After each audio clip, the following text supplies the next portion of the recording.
Pero kung ayaw nyo guys, okay lang. So, meron tayong 2/3.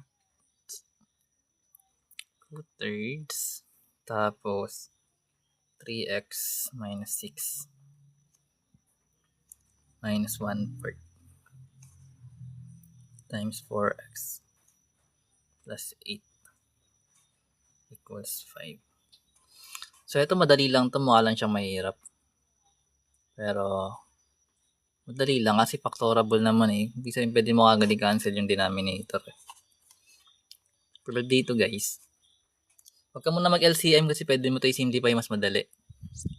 So, kung meron tayong ganitong given, multiply mo to dito, anong kakalabasan? So, kung meron kang 2/3 times 3x, anong kakalabasan nito? Anong kakalabasan nito?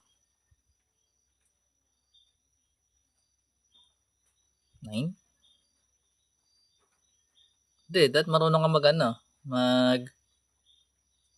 Dito mo sa term na to muna guys, yung 2/3 times 3x. That is 2x, di ba? Kasi makakancel yung 3 natin. So, yung 3 natin dito makakancel yan. So, matitira dito is 2 times yung x.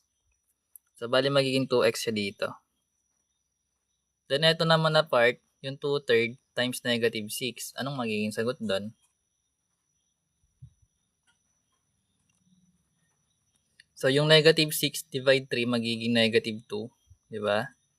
Then, times mo yung 2 mo, magiging negative 4. Or kung gusto mo, 2 times negative 6 which is negative 12, divide mo sa 3, magiging negative 4 pa rin.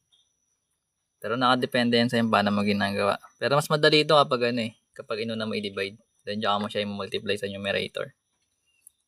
So, balik tayo dito sa kabila. So, meron tayong negative 1/4 times 4x. Anong kakalabasan nito? Meron kang negative 1/4 times 4x. That's correct. Magiging negative x. Kasi makakancel yung 4. Then, negative 1 times x, magiging negative x.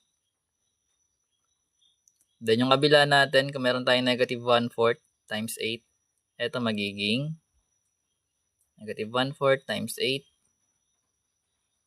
negative 2. Kasi yung 8 divide 4 is 2 times yung negative 1, magiging negative 2.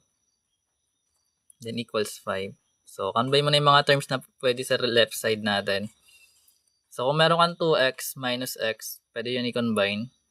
Ano magiging sagot sa 2x minus x? That is x. That's correct. Yung negative 4 minus 2, anong magiging sagot?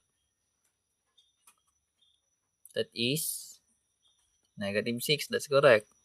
Equals 5. So, ngayon, pwede natin ilipat yung negative 6. So, magiging positive sa right side. So, yung value ng x natin is 11 dapat. So, ganun siya guys ginagawa.